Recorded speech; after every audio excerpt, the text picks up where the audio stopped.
Hello students of 8th class, this is Shruti. Today I will start your chapter 2 of history.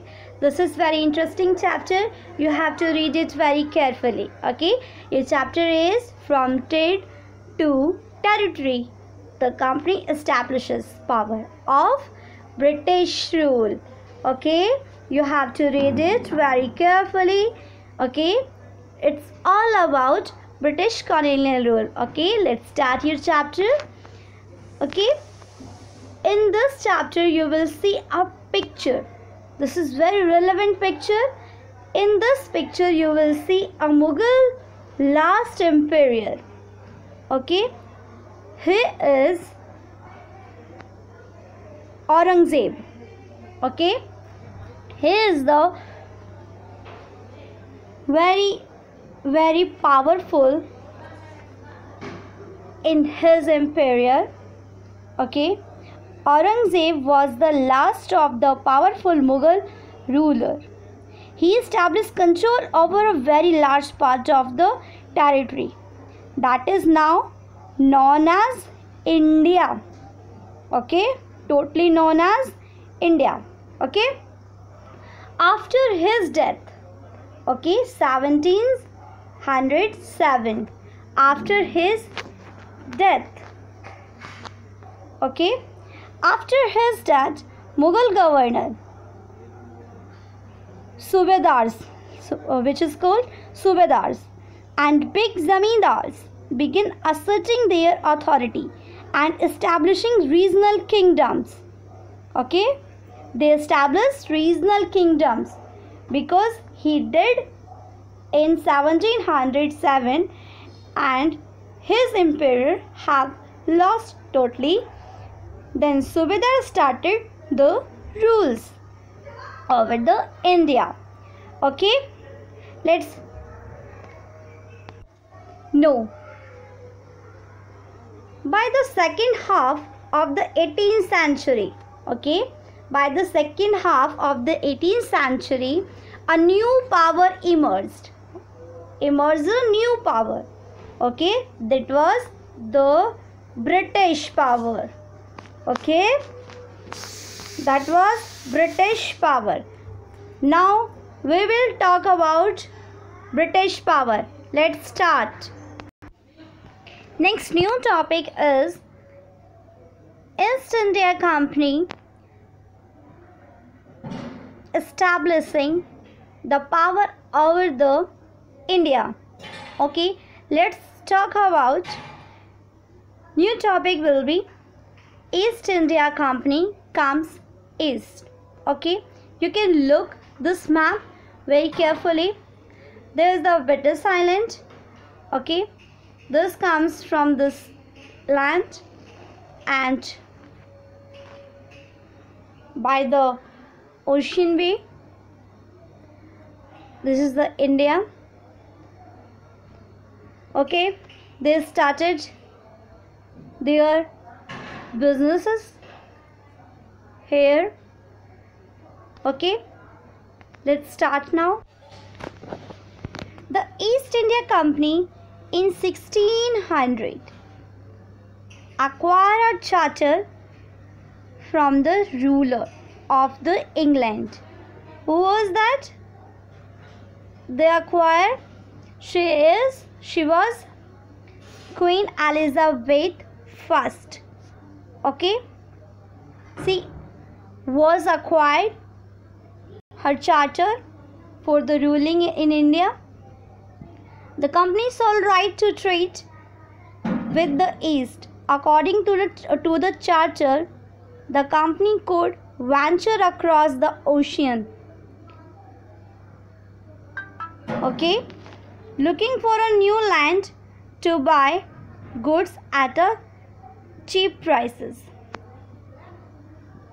Okay, Britain was looking for a land, new land. Okay, for buying goods at a cheap price and carry them back to Europe. Carry them back to Europe and sell at higher price. Okay, it was a great and very big policy of the British. What was? Buy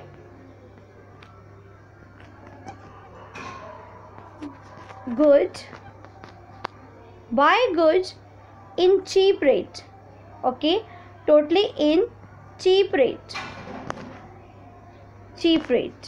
Okay, and after that sell at higher price. Okay, they sold at higher price, higher rate. Okay, that is the big and great policy of the British rule. Okay, that is the very important line. After that they become a mercantile. Okay, mercantile, that is, what is mercantile? This is the big question. What is mercantile? A business enterprise that makes profit primarily through trade, buying goods cheap rate and selling them at higher price is called mercantile. Okay, that was I told you. Okay, mercantile what was?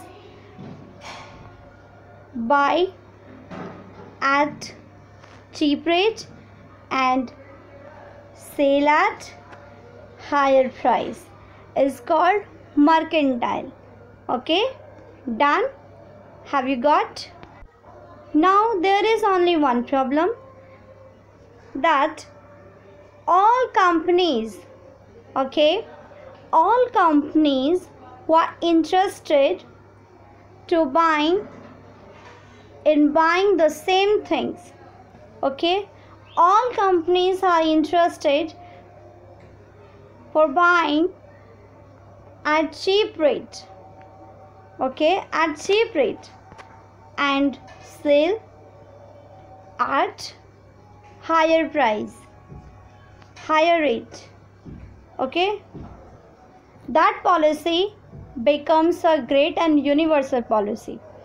Okay, then finally Britain have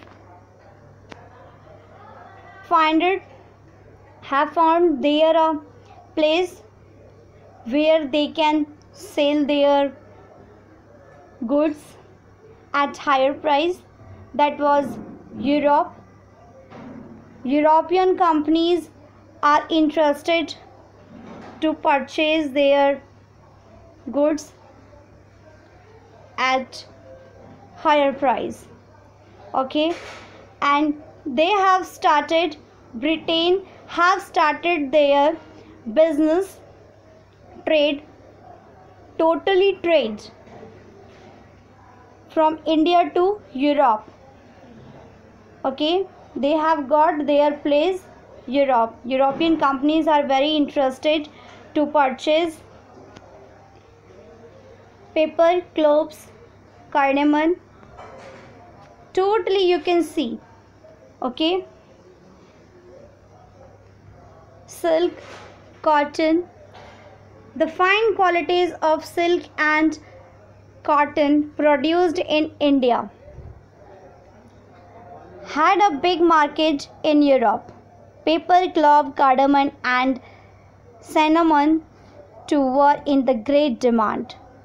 Competitions amongst the European companies inevitably pushed up the prices at which these goods could be purchased, and this reduced the profit that could be earned.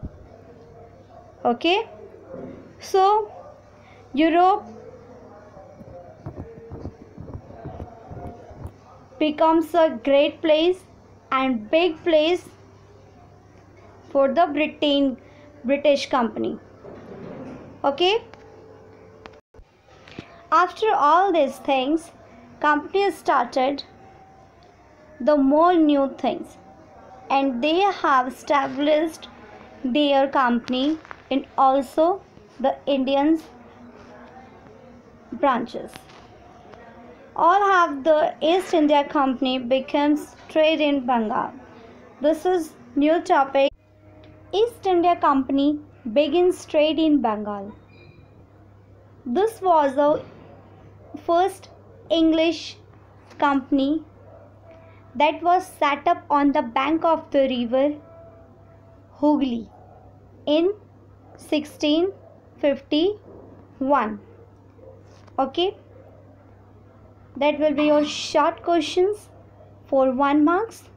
Okay, you have to also learn that. Okay, this company also known at the time as factor also operate this factor. The factory had a warehouse. Okay, you will have to understand what is warehouse. Warehouse in the sense you can understand where you can export and you can store your goods. Okay, we can store and we can